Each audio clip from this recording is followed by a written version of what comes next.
All right, so today we're going to do something a little different. We're not diving into a neat article or a clean set of data. Nope. We are stepping into this collection of torn, typed, and scattered fragments that feel like some kind of poem. Our job? Let's see what kind of story we can find when we piece this shattered world back together.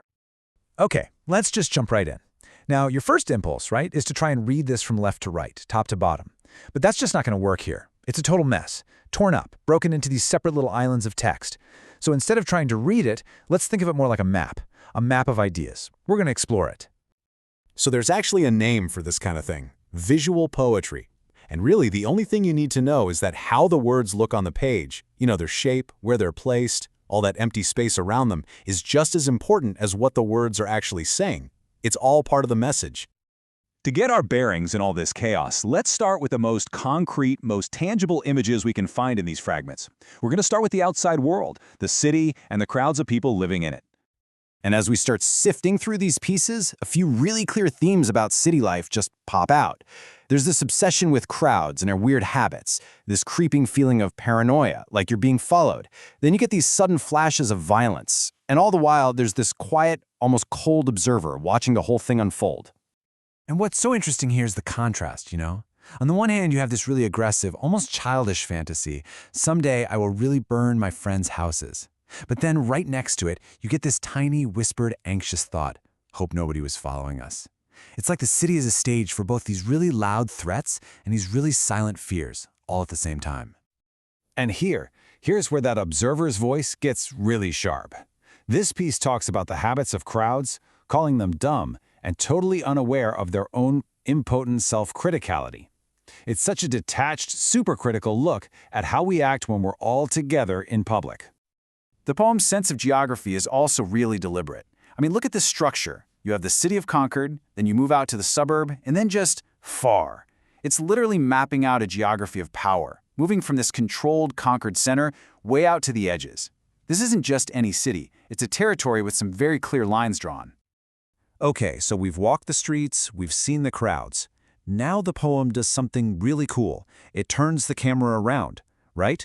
It shifts focus from the external world and zooms all the way in to the much messier, much more complex internal world of the self. Now, this fragment, this is a big one. It's one of the most complete pieces in the whole collection. It just dives headfirst into this huge idea of identity, and it uses this really striking metaphor to get its point across. The self-anchored suspension of the bridge. Let's just sit with that for a second. A bridge, right? It's anchored, it's solid, it's strong, but its whole job is to create a suspension. Over what? Over nothing. Over an empty space. It's this incredible image of being held up and, at the exact same time, just hanging in the void. And that's the core of it, isn't it? This tension. The poem is basically saying that our identity is this incredible balancing act. It holds itself together over an abyss. It's somehow both totally grounded and completely, terrifyingly fragile. And this whole idea of our inner world having depth keeps popping up. This piece here talks about watching little letters slipping down a hill of thought, right there on the surface of thinking. It paints this picture of our own consciousness as a kind of landscape, with surfaces and depths and things that can just slip away and get lost. All right, and this is where things get really meta. The poem stops just being about the city or the self and suddenly becomes aware that it is a poem. It's a piece of art that starts talking about itself as a piece of art.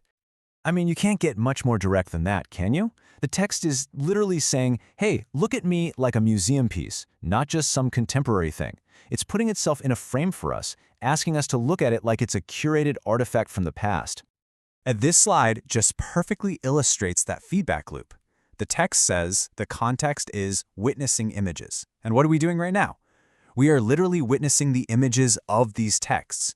The poem is both the thing we're looking at and the thing that's telling us how to look at it. It's wild. And you see it everywhere. The whole collection is peppered with the language of how it was made. We see words like photographer, typewriter writers, and it even mentions its own legal status as visual art protected under Copyright Act. It's constantly reminding us, I was made, I was constructed, I am an object. So, where does all this leave us? Well, this thing doesn't exactly tie everything up with a neat little bow. Instead, it just kind of ends. It leaves us with one last, really evocative fragment that feels more like an unfinished thought just left hanging in the air. And here it is. This is the last piece of the puzzle we get.